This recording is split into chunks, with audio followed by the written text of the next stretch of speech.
तो हम लोग पहले रेसिडेंशियल स्टेटस पढ़े थे, हम लोग एग्रीकल्चर इनकम क्या होता है थोड़ा बहुत बताया था, ठीक है। आज हम लोग पढ़ रहे हैं हाउस प्रॉपर्टी के बारे में, ठीक है। मैं बेसिकली आपको बताता हूँ इनकम टैक्स। इधर देखना, इनकम टैक्स 5 टाइप के सोर्स से मिलके बनता है, ठीक है। वो 5 टाइप का सोर्स क्या है? 5 टाइप के सोर्स में जो हम इनकम कमाते हैं वहां पे हम लोग लगाते हैं इनकम टैक्स। पहला होता है सैलरी, इनकम फ्रॉम सैलरी। हम लोग सैलरी से कमाते हैं पैसे, ठीक है, सैलरी से मिलता है। दूसरा होता है हाउस प्रॉपर्टी। हाउस प्रॉपर्टी मतलब आप किराया का मकान दिए हो, किराए पे कमा रहे हो, आपका किराए का बिजनेस अच्छा खासा चलता है, ठीक है।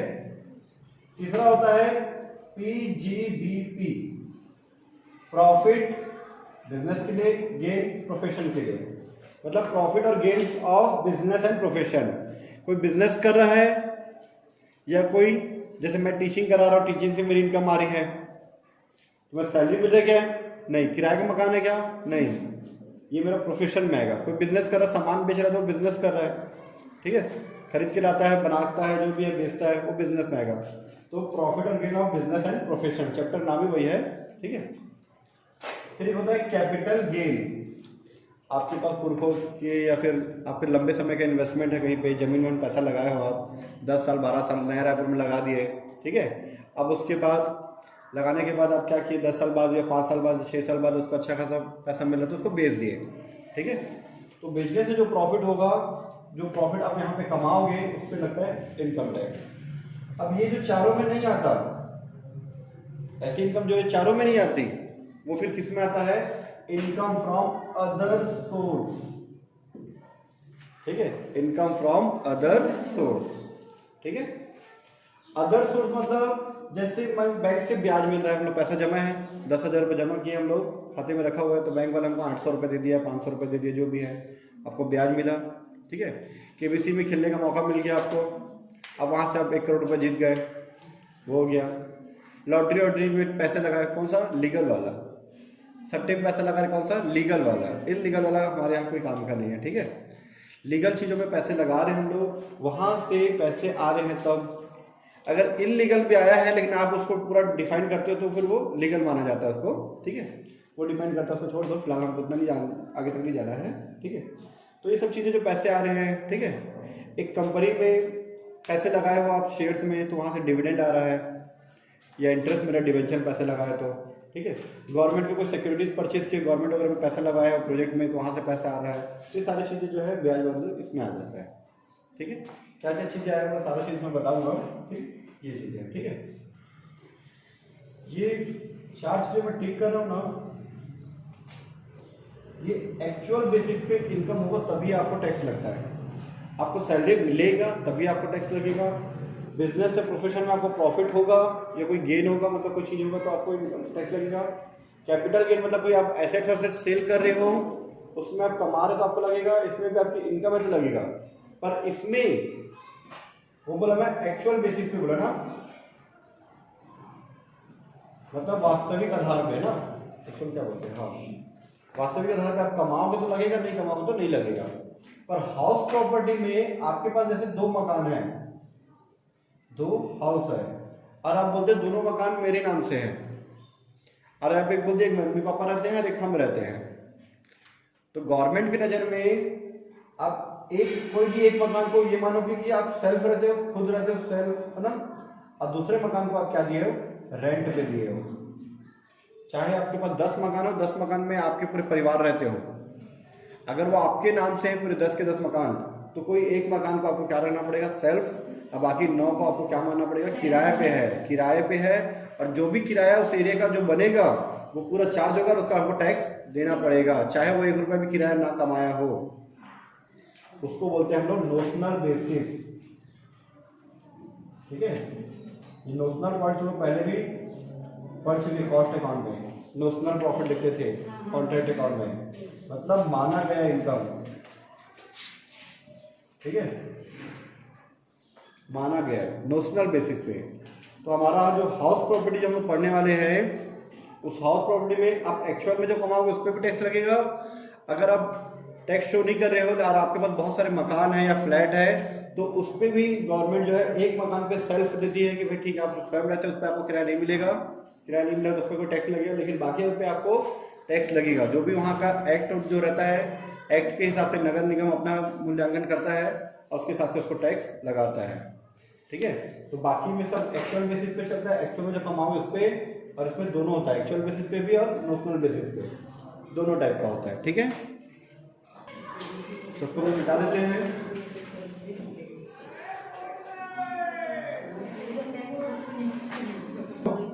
तो इधर देखना, अब हम लोग जो टैक्स का मूल्यांकन करने के लिए 3 तो वैल्यू होता है। पहला होता है म्युनिसिपल वैल्यू, म्युनिसिपल वैल्यूएशन।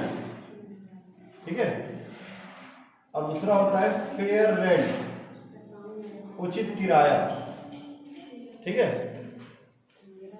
जैसे मान के चलो ये दिया है 1 लाख रुपए और ये दिया है 80,000 रुपए। ठीक है, ये दोनों में जो ज्यादा होगा उसको हम लोग लेते हैं एक्सपेक्टेड रेंट, जिसको हम लोग हिंदी में बोलते हैं संभावित किराया। सब याद हो जाएगा, टेंशन मत लो। ठीक है, शुरू में 2-3 दिन बस नया लगता है इंग्लिश में और कुछ नहीं। ठीक है, तो मैं इसको नाम दे देता हूं ए पॉइंट और इसको नाम देता हूं मैं बी पॉइंट। ठीक है, ए और बी, whichever is more या whichever is highest या whichever is greater। ठीक है, दोनों में से जो ज्यादा हो, क्योंकि मैं दोनों का नाम लिखूंगा तो बहुत बड़ा हो जाएगा और कॉपी में एक लाइन एक्स्ट्रा चला जाएगा, इसलिए इसका नाम दे दिए ए या बी, दोनों में से जो ज्यादा हो 1 लाख होता है। ठीक है, ये हो गया।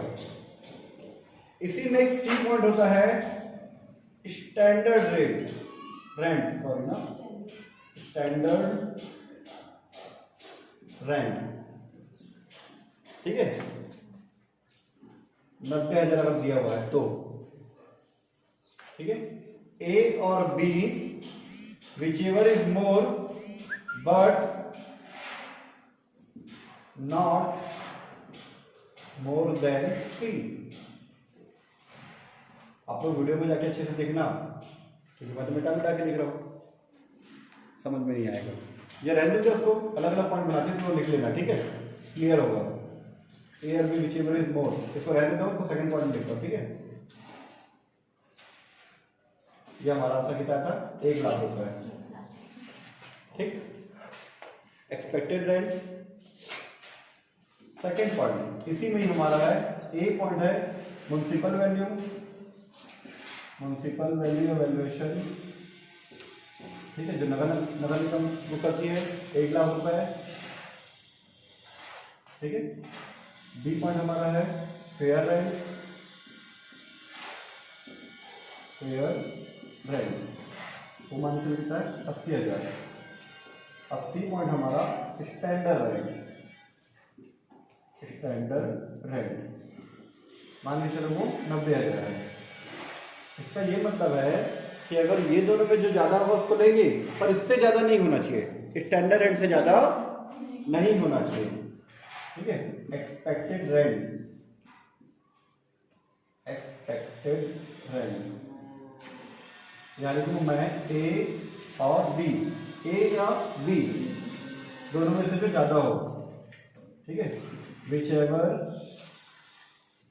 इज मोर, दोनों में से जो ज्यादा हो, but not more than C, not more than C, C से ज्यादा नहीं होना चाहिए। तो ए और बी मतलब 1 लाख है, पर 90,000 से ज्यादा नहीं होना चाहिए, तो आंसर कितना आएगा 90,000। अगर ये 1,20,000 होगा तो दोनों में से कौन सा आंसर आएगा बताओ। अगर 1 लाख और 80,000 है पर 1,20,000 से ज्यादा नहीं होना चाहिए, आंसर क्या आएगा 1 लाख आएगा। ये दोनों में से जो ज्यादा हो पर इससे ज्यादा नहीं होना चाहिए। अगर ये 90 था तो मैं 90 लिखा, ये 95 था तो 95 था, अगर ये 99 होता तो मैं 99 लिखता, लेकिन अगर वो 1,01,000 हो तो मैं 1 लाख को ही लूंगा। ठीक है, आप लोग वीडियो को अच्छे से देखना घर जाके, और अच्छे से आपको क्लियर होगा। ठीक है, इसमें आपको 4-5 एग्जाम्पल बताया था, लेकिन हमारे पास वीडियो का ऑप्शन है तो आप लोग घर जाके देख सकते हो। ठीक है। मैं भेज दूंगा, आज ही भेज दूंगा, मुझे देख लेना, ठीक है। ये यहाँ से मैं फेवर वाला ऑप्शन हटा देता हूँ। 90 था तो 90 लिए, पर एक भी से तो 1 लाख रुपए लिए, ठीक है। फिर एक्सपेक्टेड रेट के साथ हम लोग कंपेयर करते हैं एक्चुअल रेट जो आपको मिलता है। तो ये 3 क्या था, ये जो नगर निगम के हिसाब से जो चलता है, ये फेयर रेट मतलब वहां का बाजार का रेट के हिसाब से, वहां का जो रेट चल रहा है उसके हिसाब से। नगर निगम अपने हिसाब से करती है, वहां के हिसाब से, एरिया के हिसाब से अलग रहता है, अलग अलग एरिया के हिसाब से अलग अलग रेंट के हिसाब से रहता है। स्टैंडर्ड रेट एक रेंट कंट्रोल एक्ट बना हुआ है, बड़े बड़े शहरों में रेंट कंट्रोल एक्ट बना था, छोटे शहरों में जरूरत नहीं पड़ती, क्योंकि बड़े बड़े शहरों में बहुत ज्यादा किराया मनमाने लेते हैं, तो वहां पे कंट्रोल एक्ट बना हुआ है, उस कंट्रोल एक्ट से आप ज्यादा नहीं ले सकते ऐसे करके, ठीक है। और तीसरा है यहाँ पे एक्चुअल रेंट जो आपको रियल में मिलता है। अब मान के चलो आपको किराया मिल रहा है 10,000 के हिसाब से, 12 महीने का किराया 1,20,000 रुपये मिला है। तो ये दोनों में जो ज्यादा होता है उसको हम लोग बोलते हैं ग्रॉस एनुअल वैल्यू, ठीक है। ग्रॉस एनुअल वैल्यू आ गया आपका 1,20,000।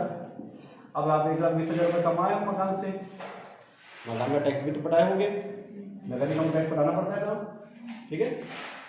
कितना टैक्स पटाए हम लोग, ठीक है। मान के चलो हम लोग म्युनिसिपल टैक्स पे कर रहे हैं, जो नगर पालिका का टैक्स है म्युनिसिपल टैक्स, ठीक है। मान के चलो 10,000 रुपये है, ठीक है। इसको हम लोग लोकल टैक्स भी बोलते हैं, ठीक है। और लगभग 10% के आसपास रहता है वो, तो माइनस करते 1,10,000 रुपये आ जाएगा। इसमें हम लोग अनरियलाइज रेंट भी माइनस करते हैं, यहाँ में हमारा अनरियलाइज रेंट मतलब जो रेंट हमको मिला नहीं उसको ही माइनस करते हैं, अनरियलाइज्ड रेंट। मान लीजिए यहाँ कुछ भी नहीं है, डैश है, ठीक है। तो आ जाता है हमारा यहाँ पे नेट एनुअल वैल्यू, या फिर इसको बोलते हैं हम लोग एनुअल वैल्यू बोलते हैं। फिर एनुअल वैल्यू पे हम लोग टैक्स लगाते हैं, और ब्याज आप अगर दिए हो मकान बनाने के लिए, जो लोन लिए थे उस पर अगर ब्याज दिए तो वो ब्याज का पैसा भी यहाँ पे माइनस होता है, ठीक है। तो इस तरह से हमारा फॉर्मेट बनेगा। तो क्वेश्चन नंबर 3 देखना, निम्न सूचनाओं के आधार पर शुद्ध वार्षिक मूल्य की गणना कीजिए। क्वेश्चन नंबर 3,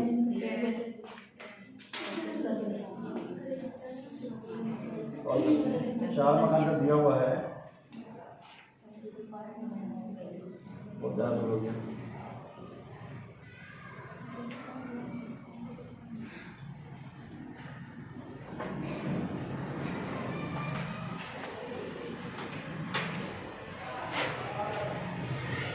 पार्टिकुलर ए, बी, सी और डी, ठीक है, ठीक है। शुद्ध वार्षिक मूल्य निकालने के लिए नेट एनुअल वैल्यू, ठीक है। Computation of net annual value, जो भी नाम होता तो लिख देते, ठीक है। प्रीवियस ईयर, इस क्वेश्चन में आपको डेट नहीं दिया है, लेकिन आप हर क्वेश्चन में डालना 2019-20, ठीक है। इसके नीचे फिर लिखते हैं असेसमेंट ईयर, बाजू में मैं लिख दे रहा हूँ असेसमेंट ईयर, ठीक है। मैं पहले भी बता चुका हूँ प्रीवियस ईयर असेसमेंट ईयर क्या होता है, अभी फिर से मैं रिपीट कर देता हूँ, ठीक है। सब पुराने बुक वाले को चेंज हो चुका है, नए बुक में भी यही है ना, ठीक है। यही डेट डालना है आपको, कुछ अलग नहीं डालना है, सब में यही चलेगा, ठीक है। तो इधर देखना, ठीक है। तो यहाँ पे हमको 4 मकान दिए ए बी सी डी, सबका पहले, ठीक है, म्युनिसिपल वैल्यू दिया, उचित किराया भी दिया और मानक किराया भी 3 मकान का दिया ना। तो सबसे पहले म्युनिसिपल वैल्यू ले लेता मैं, म्युनिसिपल वैल्यू या वैल्यूएशन, मूल्य बोला तो वैल्यू ले लेते हैं, मूल्यांकन बोला तो वैल्यूएशन ले लेते हैं, ठीक है। बी पॉइंट फेयर रेंट मतलब उचित किराया, फेयर रेंट, और सी पॉइंट स्टैंडर्ड रेंट, ये तीनों आप लिख लो, ठीक है। स्टैंडर्ड रेंट कितना कितना दिया है, 60,000, 48,000, 36,000, 96,000। ठीक है। फेयर रेंट उचित किराया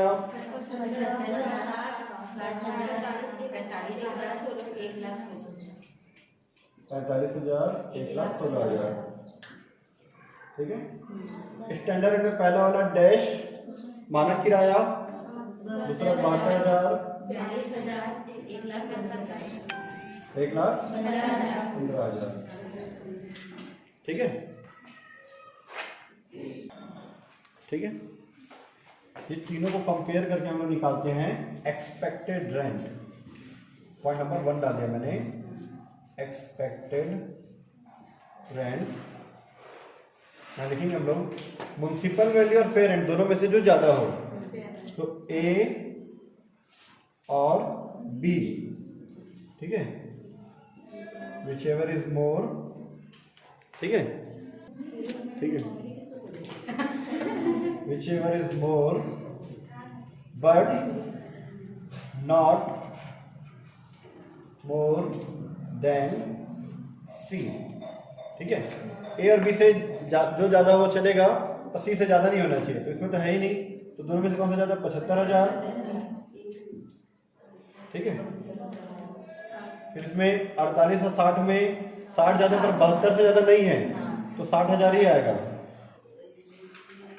36 और 45 में 45 ज्यादा है पर 42 से ज्यादा नहीं होना चाहिए, तो 42,000।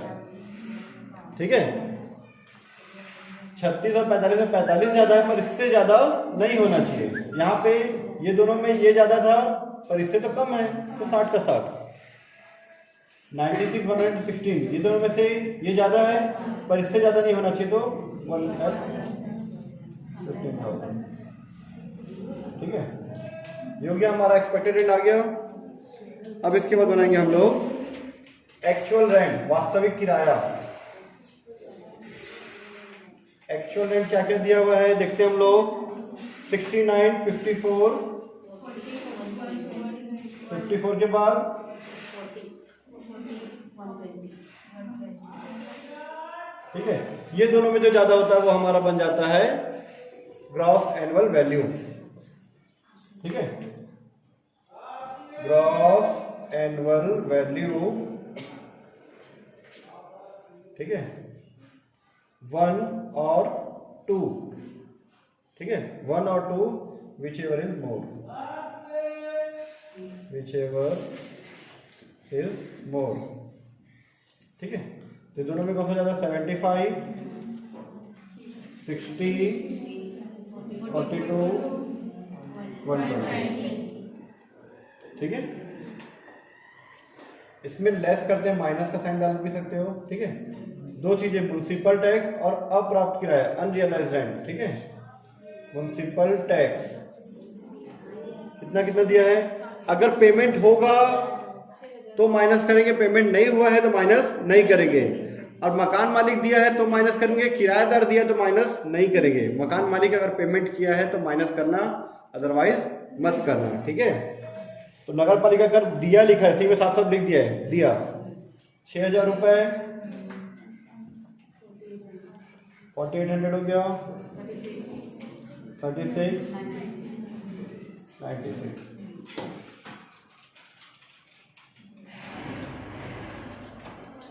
इसके बाद आ जाता है हमारा,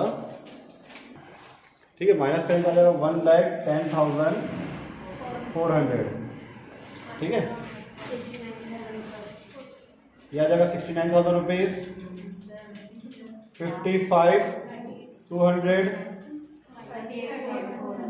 38,400। आ गया हमारा नेट एनुअल वैल्यू। सबका सही आया, मतलब बिल्कुल सही बनाया। ठीक है, net annual value, net annual value. ये हो गया क्वेश्चन नंबर हमारा 3rd कंप्लीट।